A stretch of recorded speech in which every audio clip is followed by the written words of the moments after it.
धम्म चक्र प्रवर्तन दिन 2022 live telecast is brought to you by doctor Baba Saheb Ambedkar research and training institute Barty Pune.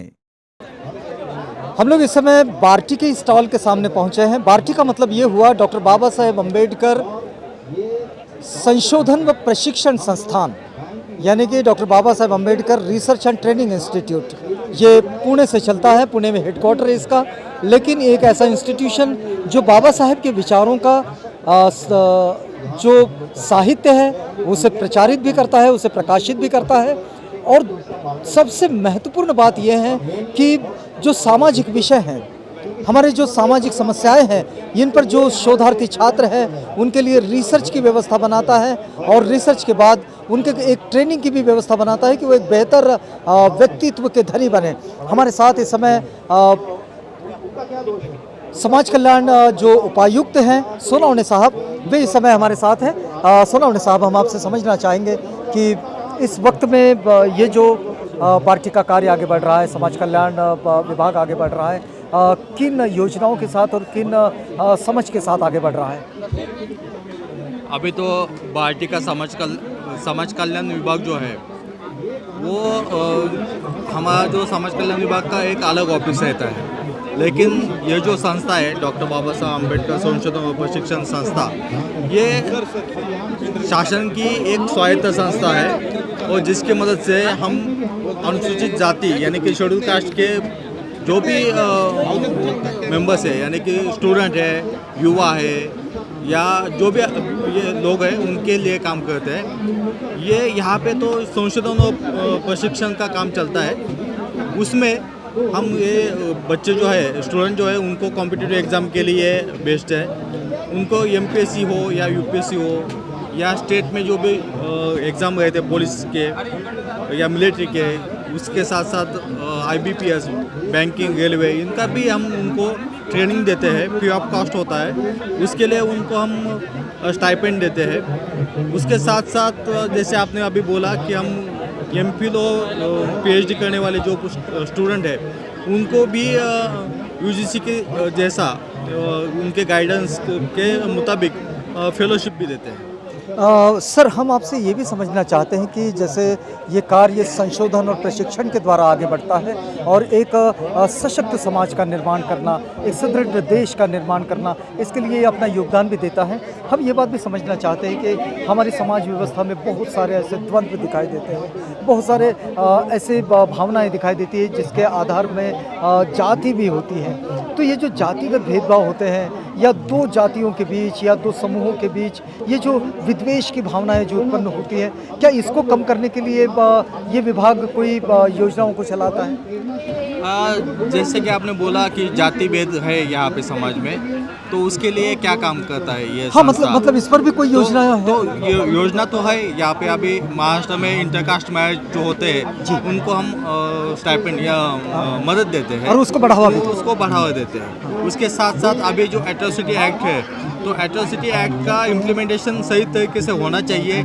इसके लिए भी हम सभी एजेंसी को ट्रेनिंग देते हैं, यानी कि जो गवर्नमेंट में पुलिस का डिपार्टमेंट है वो होता है, सोशल जस्टिस का डिपार्टमेंट होता है, या बाकी जो एजेंसी है उनको भी हम ट्रेनिंग देते हैं। नहीं, हम तो ये समझना चाह रहे थे कि कानून तो इसके लिए है कि किसी तरह का डिस्क्रिमिनेशन ना हो, लेकिन सिविल सोसाइटीज़ में क्या ऐसे प्रोग्राम, अवेयरनेस के प्रोग्राम के जरिए भी डिपार्टमेंट आगे बढ़ता है?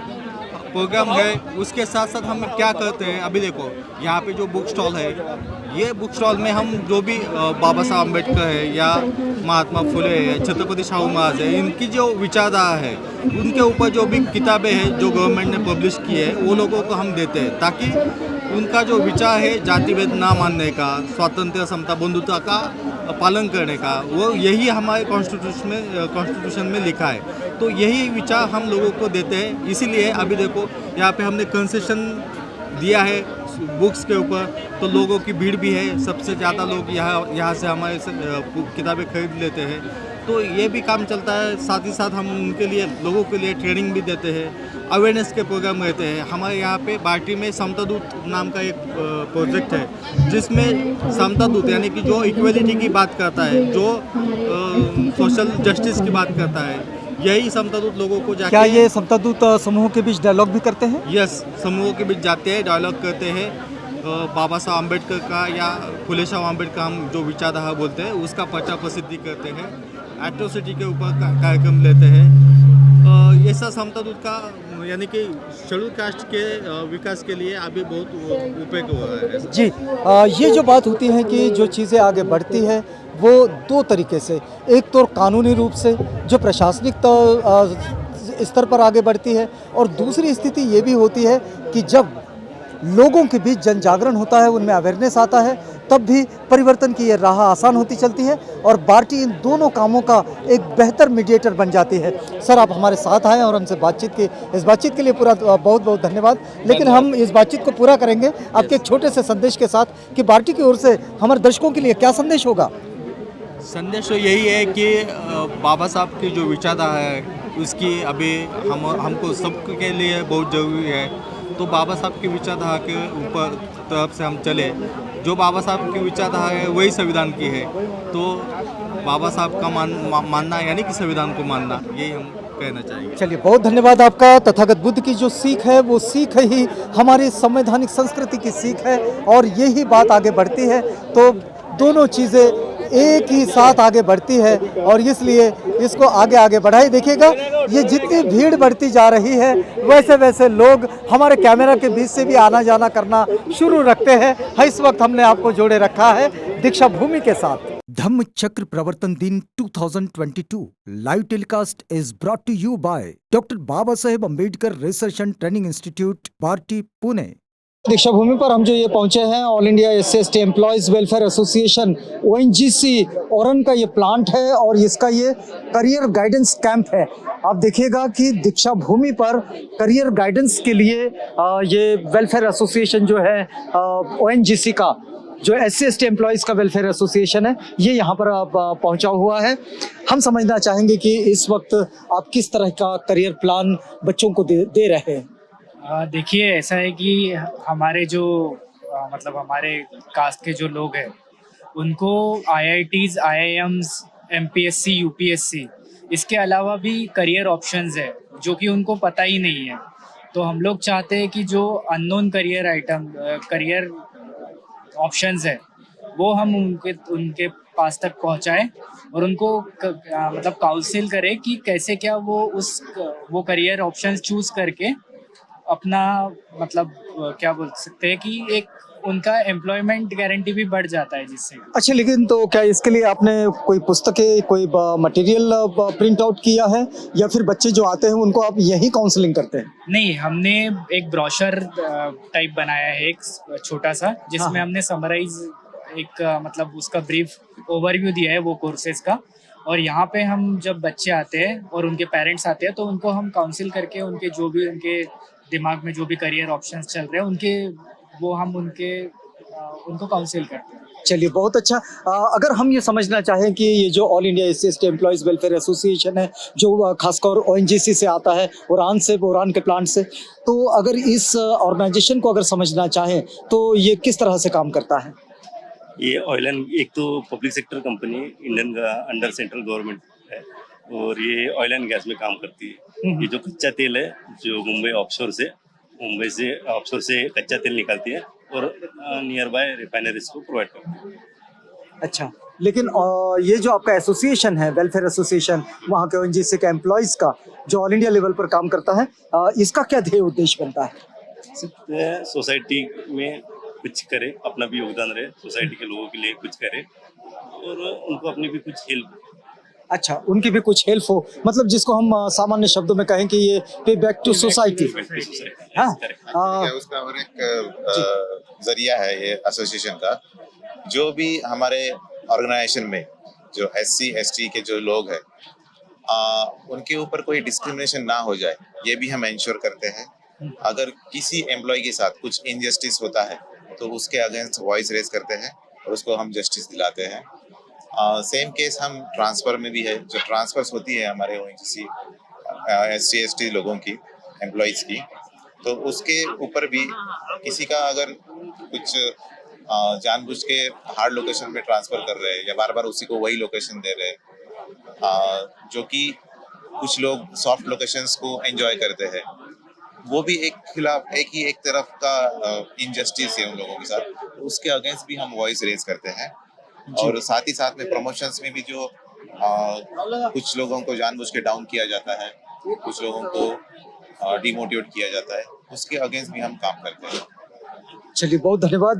देखिएगा इस तरह की बात होती है कि ये कर्मचारी और अधिकारियों का जो ऑर्गेनाइजेशन होता है, ये ऑर्गेनाइजेशन सिर्फ अपने हक अधिकारों के लिए लड़ता है, इतना ही नहीं, लेकिन वो अपनी एक सामाजिक जवाबदेही समझता है और वो पे बैक टू सोसाइटी, ये जो बात आती है, इस बात को भी वो बखूबी निभाता है।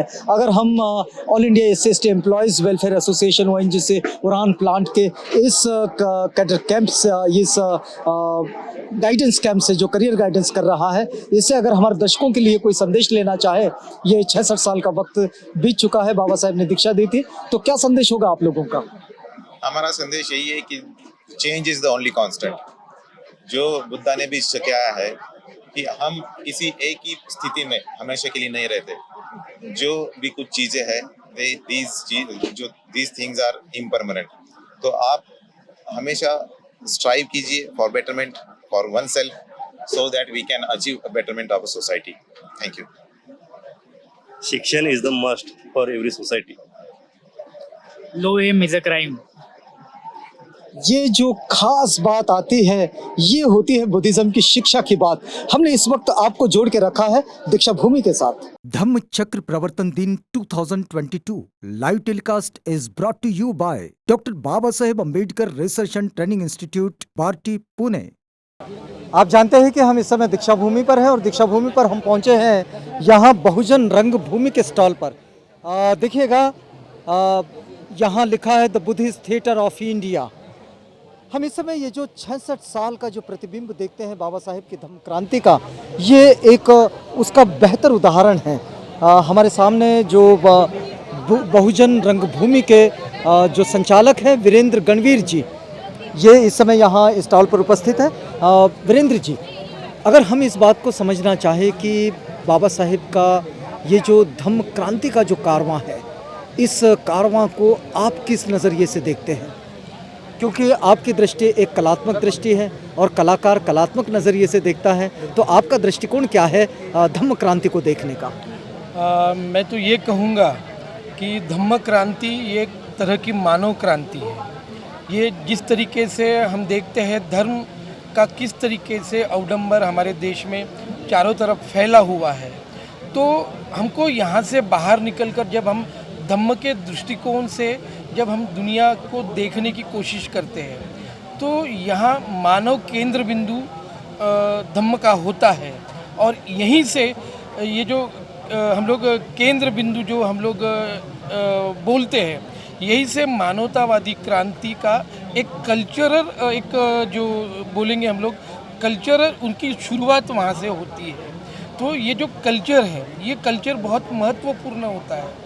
जैसे बाबा साहब कहते हैं कि जिस समाज का कल्चर जिंदा नहीं है, वो कल्चर या फिर वो समाज मुर्दा समाज है। तो हर समाज में कल्चर होना चाहिए। और कल्चर के बारे में एक बात बाबा साहब और कहते हैं कि culture is a state of mind and way of life, क्योंकि कल्चर ये एक जीने की कला है, जीवन जीने की कला है।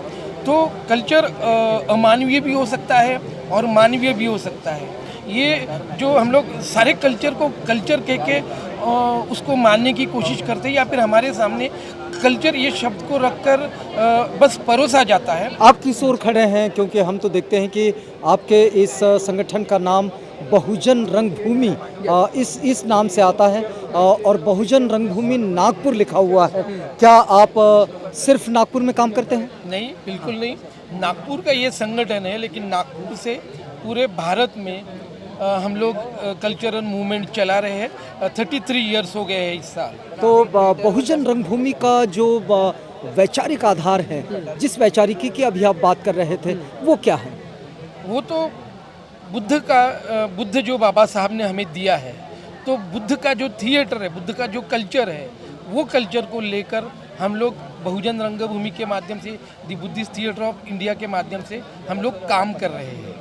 बाबा साहेब के जीवन संघर्ष के जो अनेक विध पहलू हैं, इन पहलुओं में से ये एक है तो धम्म क्रांति का ये जो प्रतिबिंब हम देख रहे हैं, और वीरेंद्र जी से जब हम ये बातचीत करते हैं तो वे कहते हैं कि उनके थिएटर में वो अपनी कलात्मक अभिव्यक्ति को मानवीय मूल्यों के साथ रखते हैं, और इस बात को लेकर जब आगे बढ़ते हैं तो जाहिर सी बात है कि बाबा साहेब ने जिस कार्य को आगे बढ़ाना चाहा वो कार्य इस वक्त इस पीढ़ी में इस तरह से आगे बढ़ रहा है। वीरेंद्र जी, आपके साथ इस बातचीत को अगर हम पूरा करना चाहेंगे तो एक छोटा सा संदेश लेना चाह रहे हैं कि आप हमारे दर्शकों के लिए आपकी बहुजन रंगभूमि की ओर से क्या संदेश देना चाहेंगे आप? मैं तो यही संदेश देना चाहूँगा कि हमको हमारे कल्चर को बहुत ब्रॉड बनाना है और कल्चर को समझना है। जब तक हम लोग आज के युवा कल्चर को समझेंगे नहीं और उस पर काम करना नहीं शुरू करेंगे, तब तक इस देश में इसी तरह के जाति, वर्णवाद, धर्मवाद ये बढ़ता रहेगा, और जो मानवीय कल्चर जो बुद्ध से हमें बाबा साहब ने दिया है वो हमेशा ऐसे पीछे ही जाता रहेगा। तो उसको आगे लाना है, हर मानव में वो प्रस्थापित करना है, यही मेरा संदेश है। हर मानव में ये जो बौद्ध संस्कृति है जिसका दूसरा नाम वीरेंद्र जी रखते हैं मानवीय संस्कृति, एक अमानवीयता के खिलाफ जो मानवीयता की संस्कृति आती है वो संस्कृति को बढ़ावा देना है, और उसके बगैर काम नहीं चलेगा। हम जहाँ जिसे प्रगति कहते हैं, जिसे विकास कहते हैं, वो अगर मानवीय मूल्यों का विकास होता है तो उसे सही मायने में विकास माना जाएगा। वीरेंद्र जी, आप इतनी व्यस्तता में हमसे बातचीत किए, इस पूरी बातचीत के लिए आपका बहुत धन्यवाद। आप बने रहिएगा आवाज़ इंडिया के साथ। इस समय हमने आपको जोड़े रखा है दीक्षा भूमि के साथ। धम्म चक्र प्रवर्तन दिन 2022 live telecast is brought to you by doctor Baba Saheb Ambedkar research and training institute, Barty, Pune. इस समय हम लोग पहुंचे हैं ऑल इंडिया समता सैनिक दल के इस स्टॉल पर, जहां समता सैनिक दल के ये जांबाज सैनिक खड़े हैं। हम देख रहे हैं कि वासेता एक तरफ है और दूसरी तरफ प्रशिक जी है। प्रशिक जी, हम अगर आपसे समझना चाहेंगे कि 66 साल का ये जो वक्त बीता है बाबा साहेब की धम्म क्रांति का, इसको आप किस नज़रिए से देखते हैं एक समता सैनिक दल के सैनिक के रूप में? समता सैनिक दल के सैनिक के रूप में मैं ये कहना चाहूँगा कि आज के दौर में प्राप्त परिस्थितियों में हम जो समाज का जो चित्र देख रहे हैं वह काफ़ी उद्ध्वस्त चित्र है। अगर मूवमेंट की अगर बात करें, ऑर्गेनाइजेशनल स्ट्रक्चर की अगर बात करें, तो बाबा साहब को जो अभिप्रेत था कि हम संघ शक्ति के रूप में सांघिक होकर हमने हमारी जो मूवमेंट आगे बढ़ानी चाहिए, उस तरीके का कोई माहौल आज के परिप्रेक्ष्य में कहीं दिखाई नहीं देता। क्या बुद्ध की टीचिंग इसमें कोई सहायता करती है? वाकई बुद्ध की टीचिंग यहाँ पर सहायता करती है, लेकिन सवाल ये है कि बुद्ध ने जिस प्रकार संघ को एक नियमावली दी थी, संघ का एक नियम हुआ करता था कि हमें संघ कैसा बनाना चाहिए और किस तरीके से हमें उसे आगे बढ़ाना चाहिए, ठीक उसी प्रकार बाबा साहब ने भी ऑर्गेनाइजेशन के साथ में हमारे ऑर्गेनाइजेशंस को कॉन्स्टिट्यूशंस भी दिए हुए, जैसे कि समता सैनिक दल का कॉन्स्टिट्यूशन बाबा साहब ने दिया हुआ है, रिपब्लिकन पार्टी का कॉन्स्टिट्यूशन दिया हुआ है, बुद्धिस्ट सोसाइटी ऑफ इंडिया का कॉन्स्टिट्यूशन दिया है। अब सवाल ये है कि उन कॉन्स्टिट्यूशन पे अमल करेगा कौन? हम चाहते हैं, हमारा यह मानना है कि बाबा साहब ने जो ऑर्गेनाइजेशंस हमें दिए, उसके साथ में उसके कॉन्स्टिट्यूशंस दिए, उन कॉन्स्टिट्यूशंस पे ईमानदारी से उस पर अमल किया जाए और समाज को संगठित किया जाए। चलिए, बहुत धन्यवाद आपका। अगर बाबा साहेब ने कोई मार्गदर्शन किया है तो उस मार्गदर्शन के आधार पर हम लोग यदि आगे बढ़ते हैं तो निश्चित रूप से हम अपने प्रगति की ओर जा सकते हैं, ये प्रशिक जी मानते हैं। वासेताई, क्या संदेश होगा आज आपका दीक्षा भूमि से हमारे उन दर्शकों के लिए जो इस समय आपको घर पर देख सुन रहे हैं? ऑल इंडिया समता सैनिक दल का क्या संदेश होगा? भीम नमो बुद्धाय 66वें धम्म चक्र प्रवर्तन दिन के उपलक्ष्य में मैं सभी को यही संदेश देना चाहूँगी कि बाबा साहब ने दी हुई संगठनाएं जो है उस पर फिर से विचार करें और उन संगठनाओं को और मजबूत बनाएं। उन संगठनाओं के जो संविधान बाबा साहब ने दिए हैं उस पर विचार करें, अमल करें। और अभी अगर हम इकट्ठा नहीं आए तो आने वाला कल जो है वो इतना भयंकर होगा कि ये प्रस्तापित सरकार और ये प्रस्तापित सरकार के लोगों की दुनिया हमें सांस लेने के लिए भी मुश्किल कर देगी। अगर हमें उसमें सुधार लाना है तो हमें एकत्र आना होगा और एकत्र आने के लिए एक संघ होना ज़रूरी है, एक संगठन होना ज़रूरी है। और बाबा साहब ने दी हुई संगठन ये कभी भी पीछे नहीं है, उसमें सारी चीज़ें समता, स्वातंत्र्य, बंधुता, न्याय, यह मूल्यों पर आधारित वो संगठनाएं खड़ी हैं। ये हमें समझना होगा और उसे लोगों तक पहुंचाना होगा। मैं चलिए, यही बहुत धन्यवाद सबको- आपका कि जो बाबा साहेब ने संगठन दिए हैं, समता सैनिक दल, ऑल इंडिया समता सैनिक दल के इस मंच से संदेश यही आ रहा है कि जो बाबा साहेब ने संगठन दिए हैं, वो जो संस्थाएं दी हैं, उन संस्थाओं को मजबूती के साथ खड़ा करें और बाबा साहेब का जो मार्गदर्शन है, जो उनके इन संस्थाओं के संविधान के साथ आगे बढ़ता है, उन्हीं मूल्यों के साथ आगे बढ़ना होगा। मैं देख रहा हूँ कि बड़ी देर से प्रशिक जी कुछ दिखाना चाह रहे हैं। प्रशिक जी, क्या दिखाना चाह रहे हैं? बाबा साहब ने जो संगठनाएं संस्थापित की है, रिपब्लिकन पार्टी, समता सैनिक दल और भारतीय बौद्ध महासभा, बुद्धिस्ट सोसाइटी ऑफ इंडिया जिसे हम कहते हैं, तो उसका कॉन्स्टिट्यूशन हम हमारे रिपब्लिकन पार्टी की ओर से प्रकाशित हमने किया हुआ है और यहाँ से हम वो डिस्ट्रीब्यूट भी कर रहे हैं। साथ ही साथ रिपब्लिकन पार्टी का सदस्यता अभियान भी हमने यहाँ से मुहिम शुरू कर दी है। प्राथमिक सदस्यता का अभियान 25 रुपये शुल्क के साथ में कोई भी व्यक्ति, भारतीय व्यक्ति ले सकता है और साथ ही यह संविधान की प्रतियां भी हम यहाँ से वितरित कर रहे हैं। चलिए, हम यहाँ रुकेंगे, लेकिन इस वादे के साथ रुक रहे हैं कि इस वक्त तो हमने आपको जोड़े रखा है दीक्षा भूमि के साथ। धम्म चक्र प्रवर्तन दिन 2022 live telecast is brought to you by doctor Baba Saheb Ambedkar research and training institute, party, Pune. दीक्षा भूमि में इस समय हम लोग जो पहुंचे हैं वो है एक रोडगे प्रकाशन। ये जो रोडगे प्रकाशन है, आपका है रोडगे प्रकाशन? आप रोडगे जी हैं? हाँ, क्या प्रकाशन में आपके लेकर आए हैं? प्रॉब्लम ऑफ रूपी, ये बाबा साहेब का पुस्तक है, प्रॉब्लम ऑफ रूपी, और शायद इसका ये मराठी संस्करण यहाँ पर रखा हुआ है। कैसा समझते हैं रोडगे जी, आप इतने वर्षों से दीक्षा भूमि पर, चैत्य भूमि पर आप अपनी पुस्तकें लेकर आते हैं, इस बार लोगों की क्या इच्छा आकांक्षाएं हैं पुस्तकों को लेकर? लोगों की आकांक्षा यही है कि भाई बाबा साहब का साहित्य पढ़ने के लिए मिलना चाहिए। अच्छा। और हमको ज़्यादा से ज़्यादा जो उनका कार्य है वो समझ में आना चाहिए और उस कार्य का हम आगे चलकर उसका प्रचार करेंगे। तो आपने ये सारी जो पुस्तकें हैं, जैसे हम सामने देख रहे हैं, annihilation of caste, the untouchables, है ना, कांग्रेस और गांधी ने अछूतों के लिए क्या किया, शायद यही पुस्तक है, लेकिन मराठी में है। कोई हिंदी पुस्तक भी है आपके पास? हिंदी पुस्तक भी है, क्रांति प्रति क्रांति है। अच्छा। शूद्र पहले कौन थे वो भी है। लोगों का कैसा रुझान है इन पुस्तकों को ले जाने में? अब जो लोग इसमें इंटरेस्ट रखते हैं वो पढ़ते हैं और पढ़ के उसका ज्ञान प्राप्त करते हैं। आप क्या लेकर आए हैं? जी, हम यहाँ पर बुक्स लेकर आए हैं। नहीं, बुक्स तो लेकर आए हैं, कौन सी बुक लेकर आए हैं? हम बाबा साहब की best of the best books लेकर आए हैं। जिस तरीके से बाबा साहब ने अपने वॉल्यूम्स निकाले हैं, उसी तरीके से इस रोडगे प्रकाशन ने भी हमारे पास में जो गवर्नमेंट ऑफ इंडिया के थ्रू जो खंड होता है, वॉल्यूम्स होता है 1 2 3 4 5 6 to 22 अबाव तक, तब हमारे पास में भी अवेलेबल्स है, लेकिन ये कम प्राइस में आज हम रोडगे प्रकाशन देने का काम करता है। देखिएगा, यहाँ बहुत सारे प्रकाशन जो लोगों से परिचित होते हैं, इन प्रकाशनों का एक विशेष ये भी होता है कि वे यहाँ पुस्तकें कम दामों में देते हैं, उस पर डिस्काउंट देते हैं, क्योंकि यहाँ बहुत सारे लोग पुस्तकें ही लेने आते हैं, तो इसलिए ये पुस्तकें उन्हें बहुत आयात में उपलब्ध होती है। हम इस समय दीक्षा भूमि पर हैं और दीक्षा भूमि के इस विशाल पुस्तक मेले के साथ हमने आपको जोड़े रखा है। धम्म चक्र प्रवर्तन दिन 2022 live telecast is brought to you by doctor Baba Saheb Ambedkar research and training institute, party, Pune. देखिएगा कि खूप लढलो बेकीने, आता लढूया एकीनेच, चळवळ राजकीय परिवर्तनाची। हम आपको बता दें कि भाई विभाजित होकर तो बहुत लड़ा गया, लेकिन अब जो लड़ेंगे वो सब इकट्ठा होकर ही, संगठित होकर ही।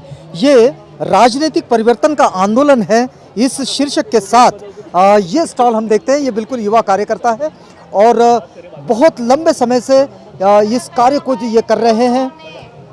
आज जब हम दीक्षा भूमि पर पहुँचे तो एक इनका छोटा सा संदेश भी आपके साथ पहुंचाना चाहेंगे। बहुत लड़े विभाजित होकर, अब लड़ेंगे संगठित होकर। तो इस स्लोगन के साथ आप ये बड़े लंबे समय से काम कर रहे हैं, कितना प्रभाव देखते हैं आपके इस स्लोगन का? खूब लड़लो बेकीने, आता लड़ूया एकीने, ये जो टैगलाइन है, मतलब बहुत लड़े हैं बिखर बिखर कर, अब लड़ेंगे एक होकर। ये जो टैगलाइन है, इसका काफ़ी इम्पैक्ट समाज में है। समाज में हर व्यक्ति को ये लगता है कि इकट्ठा होकर लड़ना चाहिए।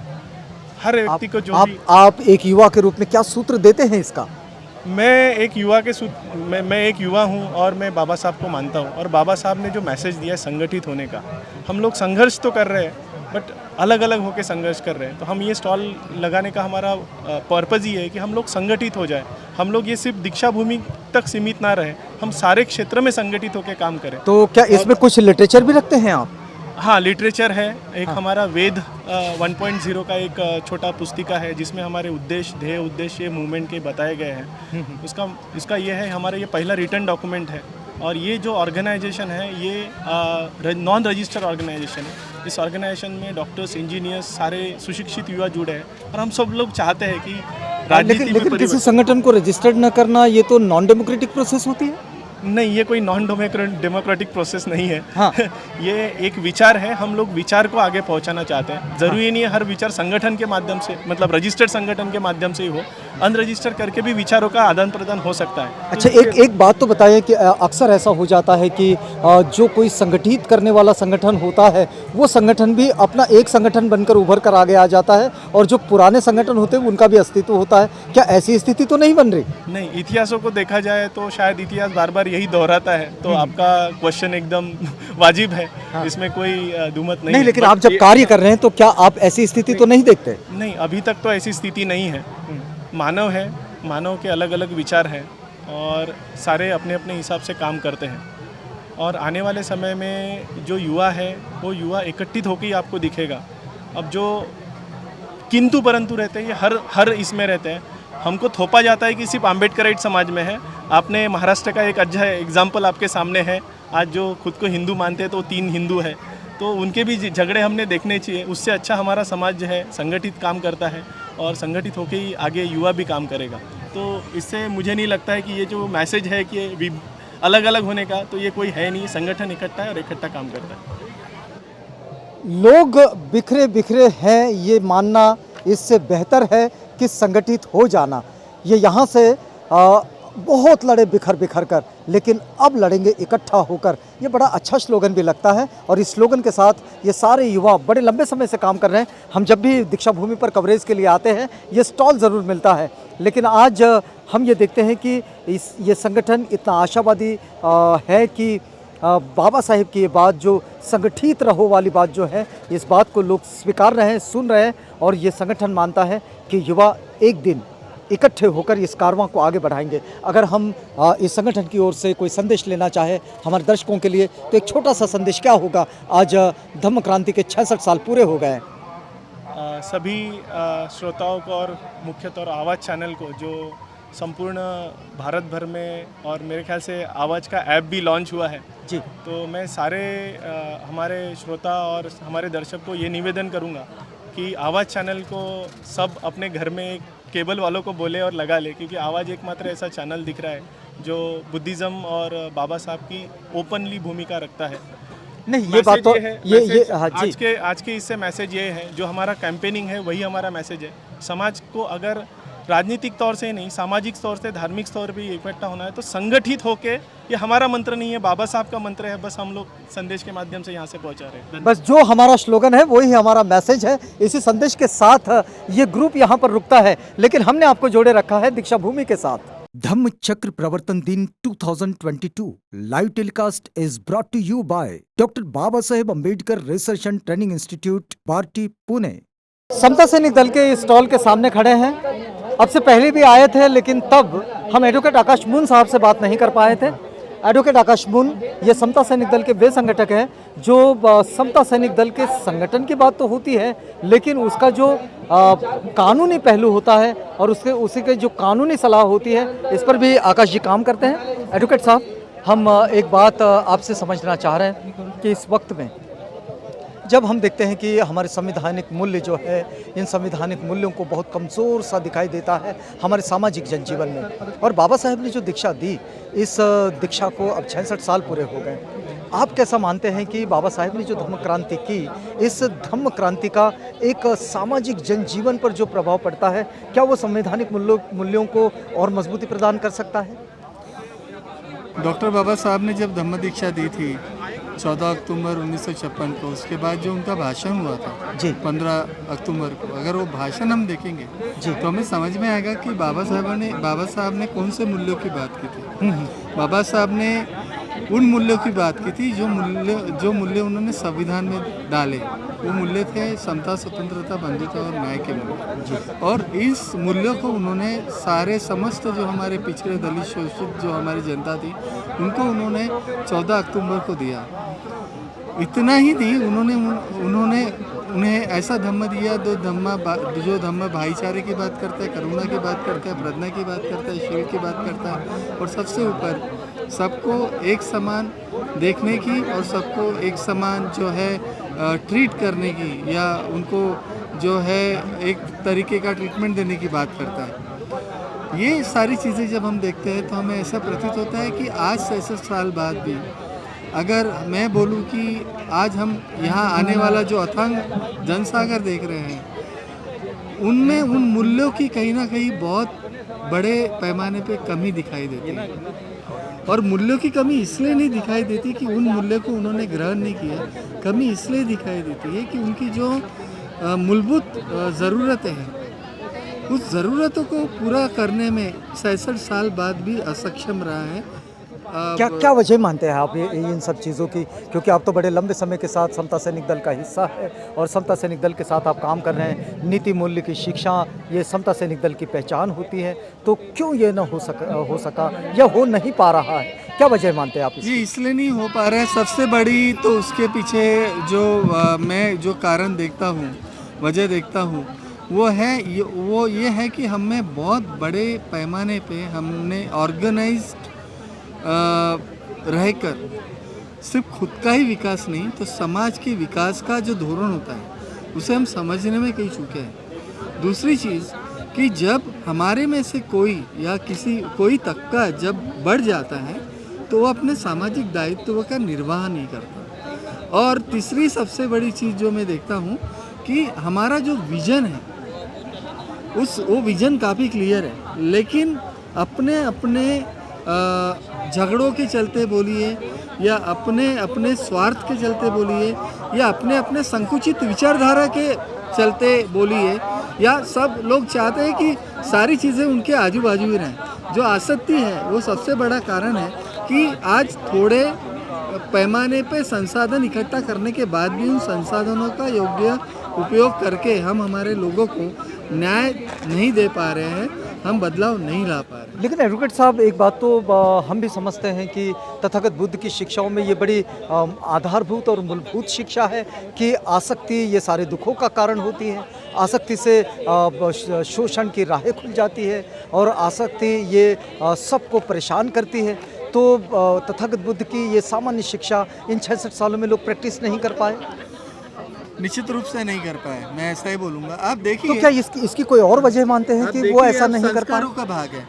जब बुद्ध धम्म को हमने अपनाया है तो बुद्ध धम्म के संस्कारों को अपनाना भी हमारी जो थी हमारे लिए आवश्यक था, जो हमने करने की कभी कोशिश नहीं की। आप आपके घरों में जाइए, आप अपने घरों में जाइए, आप अपने समाज के लोगों से मिलिए, आप पूछिए कि उनमें बौद्ध संस्कार अंकुरित हुए या नहीं हुए। आप बौद्ध संस्कारों के बारे में उनसे जानकारी लीजिए, आप समता के संस्कारों के बारे में उनसे जानकारी लीजिए। ये संस्कार लोगों में नहीं आने के पीछे क्या वजह मानते हैं आप? ये संस्कार लोगों के क्या प्रचारकों की कमी है या प्रशिक्षित प्रचारक नहीं है? क्या मानते हैं आप? मुझे लगता है शील और प्रयत्न की कमी है। अच्छा, शील और प्रयास, नीतिमत्ता नहीं है। हमें उस नीतिमत्ता को धारण करना पड़ेगा, शील को धारण करना पड़ेगा, अधिष्ठान को धारण करना पड़ेगा। क्या लोग इसे स्वयं धारण करेंगे या फिर किसी प्रशिक्षक की जरूरत है? प्रशिक्षक की जरूरत तो है, इसीलिए डॉक्टर बाबा साहब अम्बेडकर जी ने जो संस्थाएं दी थी उनके जीवन काल में, वो जैसे आप भारतीय बौद्ध महासभा की अगर बात करेंगे तो भारतीय बौद्ध महासभा में उन्होंने प्रचारक भी जो है नियुक्त किए हैं। वैसे समता सैनिक दल में भी प्रशिक्षण की, बौद्धिक, शारीरिक और सैनिकी प्रशिक्षण की व्यवस्था की है। इवन जो उनकी जो आखिरी पार्टी थी जिसे वो देख नहीं पाए उनके काल में, उस पार्टी में भी उन्होंने जो पूरा स्ट्रक्चर खड़ा किया वो सामाजिक समता के ऊपर खड़ा किया।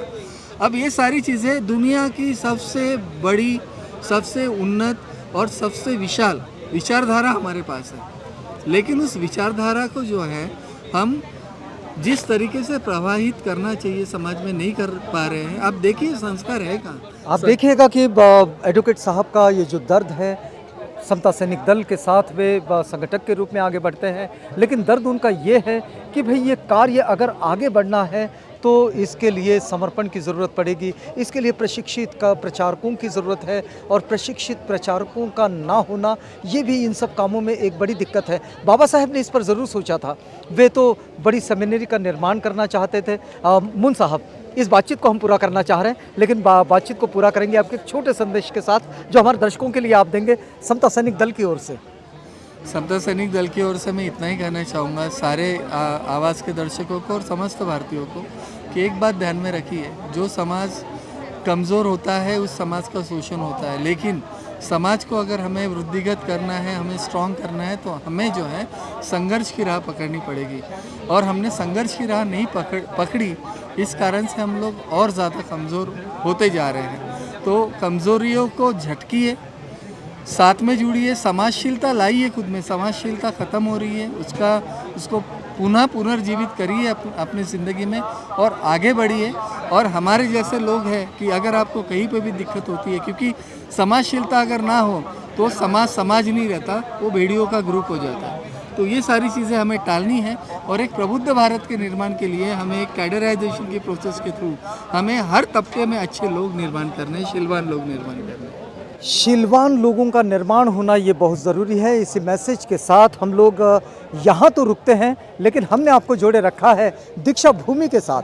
धम्म चक्र प्रवर्तन दिन 2022 live telecast is brought to you by doctor Baba Saheb Ambedkar research and training institute, party, Pune. इस समय हम लोग पहुँचे हैं यहाँ समता सैनिक दल के द पीपल एरा के इस स्टॉल पर, और हम देख रहे हैं कि ये द पीपल का एक बड़ा आंदोलन जो है वो आंदोलन यहाँ से चलता है। अभी तो हम ये आपको नहीं बता पाएंगे कि ये जो कार्य है ये एडवोकेट विमल सूर्य चिमनकर जी इसे आगे लेकर चले थे द पीपल को। अब द पीपल को उनके बाद वाली पीढ़ी लेकर चली है। हम द पीपल के इस परिवार से एक छोटा सा संदेश लेंगे। आज 66 साल का ये जो वक्त बीता है धम्म क्रांति का, द पीपल परिवार की ओर से क्या संदेश होना चाहिए, क्या संदेश होगा आपका आगे तक, मतलब जो नई पीढ़ी है, हाँ, क्या संदेश देंगे आप? आत्मसात करके और आगे ले जाए ना सब हाँ, बाबा साहब के इसको। जी, किस चीज को आगे लेकर जाएं? ये बौद्ध धर्म में है और बाबा साहब ने जो अपने को मार्ग दिखाया है, वो मार्ग पे चलकर उसको आत्मसात करके और बाकी लोगों को सबको ये बताए कि जो बाबा साहब ने जो कहा है वो सब हमारे लिए आगे के लिए सब कुछ अच्छा है। जो बाबा साहेब का जो विचार है उसे आत्मसात करें और उसको आत्मसात करके आगे बढ़ें तो निश्चित रूप से प्रगति की ओर चल पड़ेंगे। इस समय हम लोग दीक्षा भूमि पर हैं और आपको हमने दीक्षा भूमि से जोड़े रखा है। धम्म चक्र प्रवर्तन दिन 2022 live telecast is brought to you by doctor Baba Saheb Ambedkar research and training institute, party, Pune.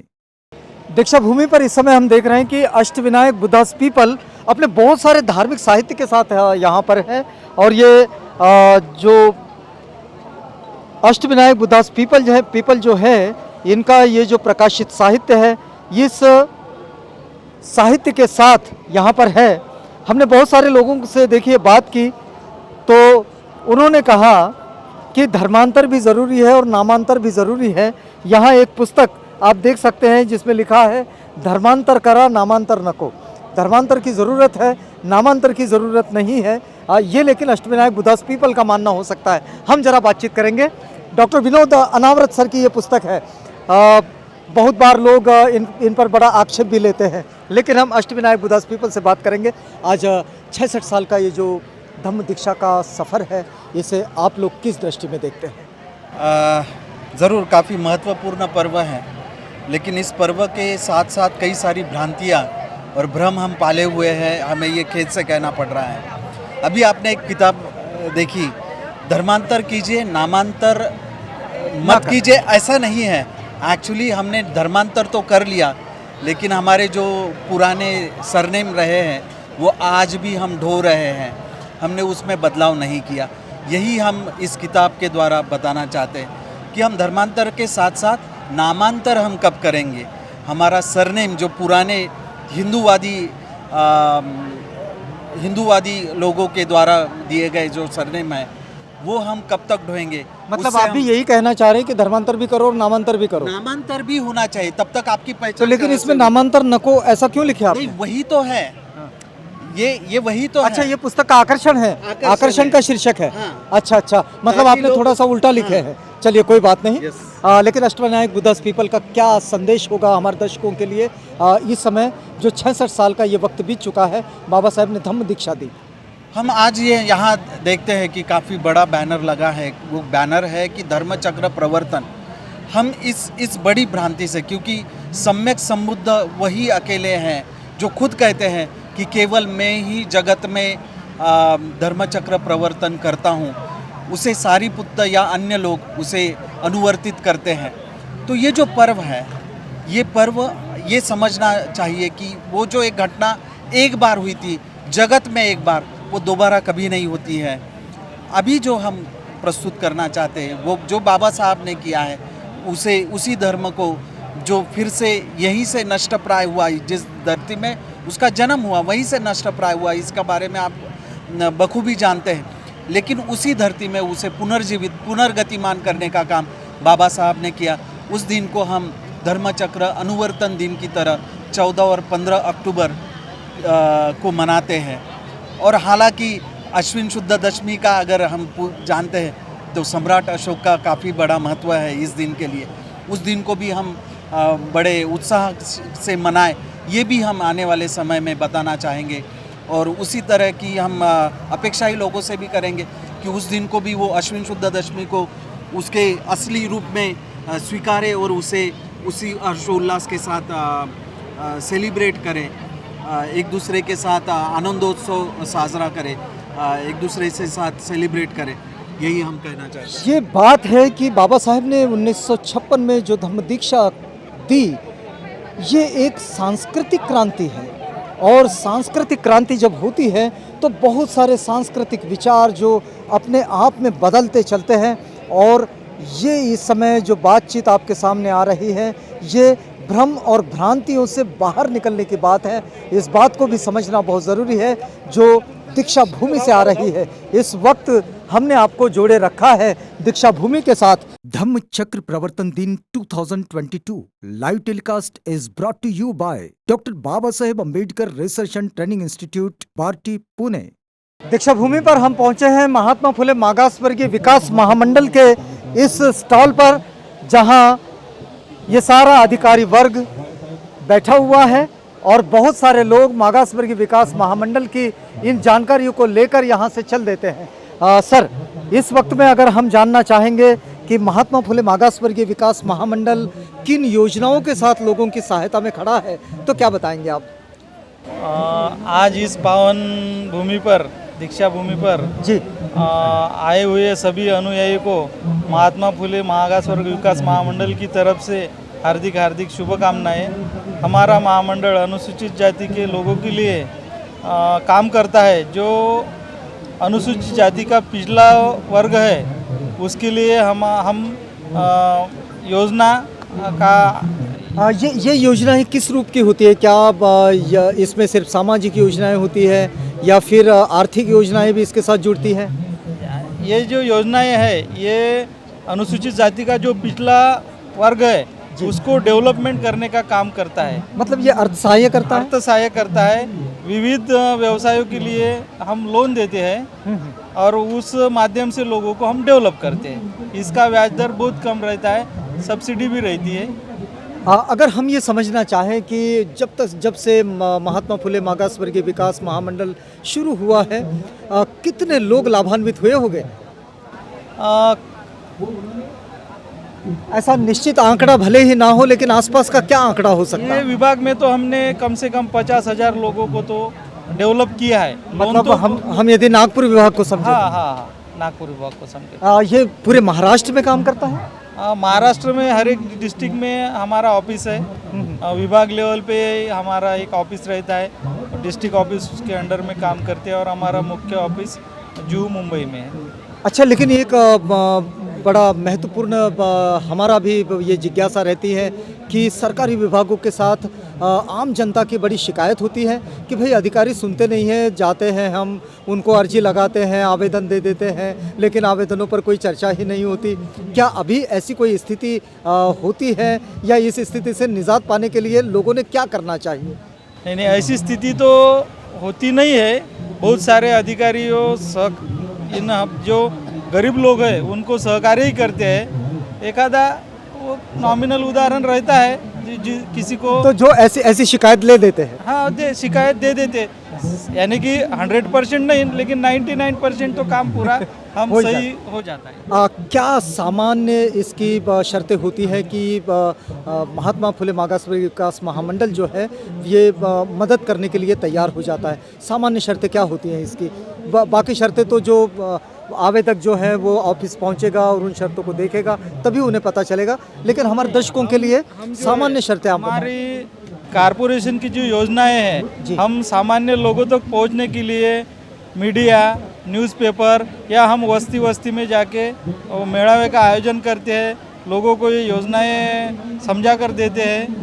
नहीं, हम ये जानना चाह रहे हैं कि इसकी पात्रता की योजनाएं क्या है, कि किसको अर्थ सहाय होता है? अनुसूचित जाति का दाखला चाहिए और उत्पन्न का दाखला चाहिए जी, यानी कि जो बेरोजगार लोग हैं उनको हम सहायता करते हैं। जो बेरोजगार है और स्वरोजगार की ओर बढ़ना चाहते हैं और जो अनुसूचित जाति से आते हैं और जिनके पास उनके कमाई का कोई खास जरिया नहीं है और जिनका जो वार्षिक उत्पन्न होता है, वो वार्षिक आय जो होती है उनकी, वो बिल्कुल उस स्थिति में हो कि जहां उन्हें मदद की ज़रूरत है, तो महात्मा फुले मागासवर्गीय विकास महामंडल उसके लिए तैयार होता है।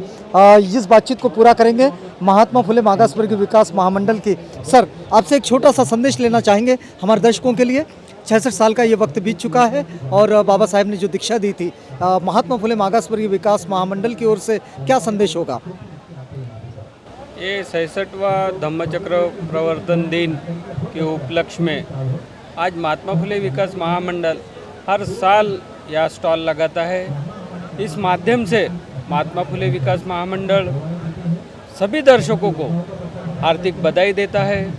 डॉक्टर बाबा साहब अम्बेडकर 66 साल के बाद जो कार्ल मार्क्स ने कहा था कि कोई भी क्रांति खून का बूंद गिरे सिवाय नहीं हो सकती, ऐसी क्रांति बाबा साहब अम्बेडकर ने इस पावन भूमि पे 66 साल पहले 14 अक्टूबर 1956 को कर दिखाया है। 10 लाख लोगों को एक ही समय में बुद्ध धम्म की दीक्षा देके यह क्रांति बाबा साहब अम्बेडकर ने एक भी बूंद न गिराते हुए ये क्रांति कर दिखाया है। और महात्मा फुले विकास महामंडल 40 साल हो गए। 1978 को महात्मा फुले मागासवर्ग विकास महामंडल की स्थापना हुई। इस स्थापना में अनुसूचित जाति नवबौद्ध लोगों के लिए अनेक योजनाएं, प्रशिक्षण योजनाएं, SC योजनाएं, मार्जिन मनी की 5 लाख तक की योजनाएं, स्वयं रोजगार की योजनाएं। इस योजना का इस माध्यम से मैं सभी दर्शकों को कहना चाहता हूँ कि ज़्यादा से ज़्यादा लोगों ने इस महात्मा फुले मागासवर्ग विकास महामंडल का फ़ायदा लेके स्वयं रोजगार करना चाहिए, क्योंकि आज का युग स्वयं रोजगार का है। अपना रोजगार कीजिए। महात्मा फुले साहब ने 1857 में जो 18 स्कूल उस समय करके बताया था, तो अनुसूचित जाति और नवबौद्ध लोग अपना एक स्वयं रोजगार क्यों नहीं इस युग में स्थापित कर सकते हैं? करना चाहिए, क्योंकि उस समय महात्मा फुले जी ने समाज के लिए काम किया और आज तुम खुद के लिए करना चाहते हो, खुद के लिए स्वयं रोजगार करो। यही मैं आज के 66वें धम्मचक्र प्रवर्तन दिन के निमित्त सबको कहना चाहता हूँ। जय भीम, जय भारत। चलिए, बहुत धन्यवाद आपका। इस समय हम लोग ये संदेश जो है आपके पास पहुंचा रहे थे महात्मा फुले मागास वर्गीय विकास महामंडल के इस स्टॉल से, और वहां का जो व्यवस्थापकीय मंडल है वो मंडल स्वयं अधिकारी ये संदेश को पहुंचा रहे थे। हमने आपको जोड़े रखा है इस समय दीक्षा भूमि के साथ। धम्म चक्र प्रवर्तन दिन 2022 live telecast is brought to you by doctor Baba Saheb Ambedkar research and training institute, Barty, Pune. अब पहुंचे हैं democratic advocates association for constitutional action. ये नाम ज़रा ध्यान में नहीं रहता हमारे, लेकिन संगठन के नाम में नाम जो है वो डाका के नाम से पहचाना जाता है। ये नाम बड़ा कैची नाम है, डाका, और इस डाका के इन एडवोकेट्स के साथ आज बातचीत करेंगे। देखिएगा, भारतीय संविधान एवं कानूनी जनजागृति अभियान चला रखा है इन एडवोकेट्स में। आप समझिएगा कि बाबा साहेब का जो कार्य है वो इन सारी चीज़ों से एक साथ जुड़ता है, क्योंकि उनके जीवन के विभिन्न पहलू हैं। हम इस वक्त एडवोकेट से ये समझना चाहेंगे, सर, होता यह है कि अक्सर बाबा साहेब का जो पूरा कार्य है वो कार्य उनके कॉन्स्टिट्यूशनल वैल्यूज़ के एक्सप्रेशन के साथ में आगे बढ़ता है। आप कैसा समझते हैं कि इस वक्त में कॉन्स्टिट्यूशनल वैल्यूज़ पर कितना चैलेंज देखते हैं आप? अभी तो जब से मोदी, डायरेक्ट बोलता हूँ मैं, पूरा मतलब मैं एडवोकेट भुवनेश्वर के डाका संगठन से हूँ। जब से मोदी की सरकार आई इस देश में, तब से कहूँगे तो संविधान का तो पैरों तले दबाया जा रहा है।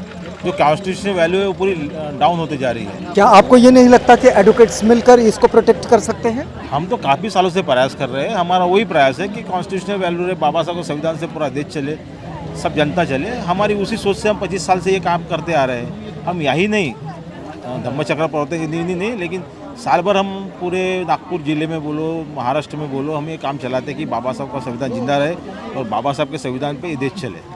तो इसमें क्या चैलेंजेस देखते हैं? तो आप बहुत सारे चैलेंजेस हैं, आप गिनती नहीं है उसमें। धम्म के नाम से बोलो, जाति के नाम से बोलो, अभी जैसा छोटी छोटी बातों को लेकर ये देश को विभाजित करने की कोशिश हो रही है। आरएस द्वारा हर बार उनको बोलो कि वो मनुस्मृति के तहत वो संविधान बनाएंगे, बाबा साहब के संविधान को ख़त्म कर देंगे, वही पुराना मनुस्मृति का जो है चतुर्वर्ण व्यवस्था वो देश में लाएंगे। और ये देश ये सुनने वाला नहीं है, कभी नहीं सुनने वाला है। उनको वो चाहिए नहीं, वो चतुर्वर्ण व्यवस्था 3% जो लोग राज करते थे देश पे, वो नहीं चाहिए। बाबा साहब ने पहले ही कहा है कि ये देश जो है पहले राजा रानी के पेट से जन्म लेता है, लेकिन अभी बाबा साहब की सोच से था कि अब जो राजा निकलेगा वो एक साधारण जनता के एक वोट से पैदा होगा, वो भारत देश का राजा होगा। अभी इस समय तो हम लोग दीक्षा भूमि पर है और बाबा साहेब ने इस दीक्षा भूमि पर बुद्ध धम्म की दीक्षा ली थी। धम्म का जो ये क्रांति है जिसे पूरी दुनिया ने नोटिस किया, आपको क्या लगता है कि बाबा साहेब का बुद्धिज़्म की ओर आना और बाबा साहेब ने एक डेमोक्रेटिक प्रोसीजर को भारत के लिए लागू कराना कॉन्स्टिट्यूशन के ज़रिए, इन दोनों चीज़ों में आप साम्यता देखते हैं, विरोधाभास देखते हैं? बिल्कुल साम्यता देखते हैं, क्योंकि बाबा साहब ने जो सोच थी, बाबा साहब ने बौद्ध धर्म की स्वीकारे, बाबा साहब ने सभी धर्मों की पढ़ाई की थी, लेकिन बाबा साहब को लगा कि तथागत गौतम बुद्ध के ज़माने से उनकी जो सोच थी वो डेमोक्रेटिक थी, बहुजन हिताय बहुजन सुखाय। सम्राट अशोक का भारत, हम बोलते हैं मेरा देश सम्राट अशोक का भारत है ना, मेरा भारत सम्राट अशोक का भारत क्यों कहते हैं लोग? क्योंकि बाबा साहब उस विचारों को लेके चलना चाहते हैं कि नीचे तबके का आदमी जो भी है उसको भी वो वैल्यू रहे जो ऊपर बैठा है जी। इसलिए बाबा साहब ने ये डेमोक्रेटिक तरीके से कॉन्स्टिट्यूशन उस तरीके से बनाया। और यहाँ पे जाति व्यवस्था है, जाति व्यवस्था को देख के अभी बहुत से लोग बोलते हैं कि बाबा साहब ने लंदन का, अमेरिका का कॉन्स्टिट्यूशन लिख के संविधान लिखा, वैसा कुछ नहीं। यहाँ की जो व्यवस्था है वो बाकी देशों से बहुत विपरीत है, और बाबा साहब ने यहाँ की व्यवस्था चातुर्वर्ण व्यवस्था देखते हुए वो संविधान बनाया है कि यहाँ का हर तबके के आदमी को न्याय मिल सके। चलिए, बहुत धन्यवाद। आपसे चलते चलते एक बात ये भी जानना चाहेंगे, क्योंकि आप लोग सब तो एडवोकेट्स हैं, हम लोग कानूनी बारीकियों को नहीं जानते हैं, लेकिन इस वक्त ये जो धम्म क्रांति का संदेश है और जो दीक्षा भूमि से जा रहा है, तो हम इस बात को समझना चाहेंगे कि लोगों के बीच बड़ा भ्रम होता है। लोग ये समझते नहीं हैं कि उनके कास्ट सर्टिफिकेट को उन्होंने मेंटेन करना चाहिए या नहीं करना चाहिए, या उन्होंने अगर उनका धर्म बदल दिया है तो उन्होंने अपने धार्मिक स्टेटस के साथ जीना चाहिए। एक एडवोकेट्स सलाहकार के रूप में आप इस बात पर क्या प्रकाश डालेंगे? बाबा साहब ने तो सोचा ही नहीं, सभी अपने बाबा साहब ने जो अपने इसमें लिखा है, प्रियम्बल में लिखा है, संविधान में लिखा है, हर आदमी को अपने अपने धर्म के हिसाब जीने का अधिकार है। बाबा साहब ने कभी नहीं सोचा। नहीं, हम ये जानना चाह रहे हैं कि जिन लोगों ने 1956 में बाबा साहेब के साथ दीक्षा ली, वो समुदाय जो बाबा साहेब के साथ आगे बढ़ा और जिसने अभी बुद्धिज़्म को एक्सेप्ट कर लिया, उसने कास्ट स्टेटस के साथ आगे बढ़ना चाहिए या रिलीजन स्टेटस के साथ बढ़ना चाहिए, या उसका अपना उसकी अपनी आज़ादी पर आप छोड़ देना चाहते हैं? नहीं, रिलीजियस जीवन के साथ में जीना चाहिए। कि बाबा साहब ने बौद्ध धर्म लिए कि हम हिंदू धर्म में पैदा हुए लेकिन हिंदू धर्म में मरेंगे नहीं, और हमारी जो कास्ट आती है उसमें हमारे लड़के लोग हिंदू लिखते हैं, जाति महार लिखते हैं और हिंदू धर्म लिखते हैं। इससे तुम्हारी जो संख्या है वो ऑटोमेटिकली कम हो जाती है। तो आप एक एडवोकेट के रूप में, ये advocate democratic advocates association for constitutional action जो है, ये क्या संदेश देना चाहेगा? क्योंकि इस पर बड़ी दुविधाएं होती है लोगों के पास। लोगों की दुविधा इसलिए कि भैया उनको आरक्षण नहीं मिलेगा। अभी जैसा SC ST का आरक्षण की बात आती है, लोग डरे हुए रहते कि भैया उनको आरक्षण नहीं मिलेगा, तो उनके बच्चे की पढ़ाई नहीं होंगी, उनको बाहर में अच्छी नौकरी नहीं मिलेंगी, लेकिन उनको ये भी नहीं मालूम कि नवबद्धों को भी आरक्षण है। तो आप इस तरह के जागरण के लिए क्या योजनाएं बनाते हैं? अभी उसके बारे में सोचेंगे, अगर बहुत बड़ा मुद्दा हो जाएगा तो सोचेंगे हम लोग। चलिए, आज अगर हम दीक्षा भूमि से अगर इस डाका की ओर से कोई संदेश लेना चाहें तो क्या संदेश होगा? मेरा नाम एडवोकेट नरेंद्र वैद्य है। हम हमारे डाका एसोसिएशन की ओर से प्रतिवर्ष की तरह, ये कोरोना समय छोड़ दिया जाए तो प्रतिवर्ष की तरह इस बार भी हमने लीगल एड का कैंप किए हैं। एक शिविर है हमारे एक प्रकार से, और यहाँ हम देखते हैं कि प्रतिवर्ष यहाँ लाखों की संख्या में उस तबके से लोग आते हैं जिनके पास कानून नहीं पहुँच पाता है, और कानून यानी अधिकार, जो सामान्य वर्ग के अधिकार है, उन अधिकारों को वहाँ तक पहुँचाया नहीं जा सकता। लेकिन लोग यहाँ आते हैं, इतनी लाखों की संख्या में आते हैं लोग, तो हम उन लोगों को उनके जो मूलभूत अधिकार है, कुछ समाज में ऐसी चीज़ें होती है जो उनको ज्ञान नहीं होता है, जैसे महिलाओं के लिए उनके उत्पीड़न के जो कायदे हैं, कानून है, कुछ ऐसे है कि जैसे मूलभूत अधिकार के अंतर्गत उनके कुछ जैसे राइट टू स्पीच या जो अदर जो फंडामेंटल राइट्स है वो है, उसके अलावा प्रॉपर्टी के कुछ राइट्स है, उसके अलावा अदर जो पूरे राइट्स है उनका सबको उनको ज्ञान नहीं होता है। लेकिन हम हमारी इस कैंप के माध्यम से उन सभी चीज़ों से अवगत कराते हैं। प्रमुखता से हमारा जो होता है, जो इन कैंप का उद्देश्य होता है कि संवैधानिक जो मूलभूत अधिकार है उसके बारे में जानकारी देना, एट्रोसिटीज़ एक्ट के बारे में, जो अनुसूचित जाति जनजाति के बारे में उनकी जानकारी देना, महिलाओं के संदर्भ में उनका जो उत्पीड़न होते हैं, डोमेस्टिक वायलेंस हो गया, उनका प्रॉपर्टी का हो गया, या फिर अदर राइट्स है उनके बारे में जानकारी देना। और उसके अलावा थोड़ा और सामने चले जाते हैं तो कुछ ऐसे लॉज बने हुए हैं जो साधारण व्यक्ति को मालूम ही होना चाहिए, इन कानूनों को हम लोगों तक पहुंचाते हैं। अच्छा, तो इसकी जानकारी आप यहाँ से देते हैं। हम थोड़ा सा इस बातचीत को भी पूरा करेंगे। एडवोकेट साहब, आप क्या कहेंगे कि इस आपके इस कैंप में किस तरह की जानकारी लेने लोग आते हैं? सर, अपने यहाँ तो दीक्षा भूमि में पूरे भारत के लोग आते हैं। भारत के नहीं, हम ये जानना चाह रहे हैं कि आपके कैंप पर कानूनी सलाह लेने के लिए किस मैटर पर कानूनी सलाह लेने? मैं आपको वही बताने जा रही हूँ। यहाँ दीक्षा भूमि में भारत के हर तबके के लोग आते हैं, और वो जो विद्यार्थी है पर्टिकुलर, जिनके यहाँ शिक्षा का बहुत अभाव है, वो हमारे उस चीज़ के लिए हेल्प मांगने आते हैं। उनको नॉलेज नहीं होता है पर्टिकुलर, वो लोग यहाँ पे ज़्यादा आते हैं। और दूसरी बात, जो विलेज प्लेस में लोग रहते हैं जिनके बहुत सारे प्रॉपर्टी डिस्प्यूट्स होते हैं, जो बाहर से यहाँ पे आते हैं, वहाँ उनके उस लेवल पे उनको ज्ञान नहीं मिलता है। इसलिए उनको लगता है कि भाई एडवोकेट्स लोगों का संगठन है तो यहाँ से उनको पूरी मदद मिल पाएंगी, तो अपने सारे प्रॉब्लम्स हमारे सामने रखते हैं। प्रॉपर्टीज़ के प्रॉब्लम रखते हैं, और पर्टिकुलर जो स्टूडेंट्स है वो एजुकेशंस का प्रॉब्लम रखते हैं।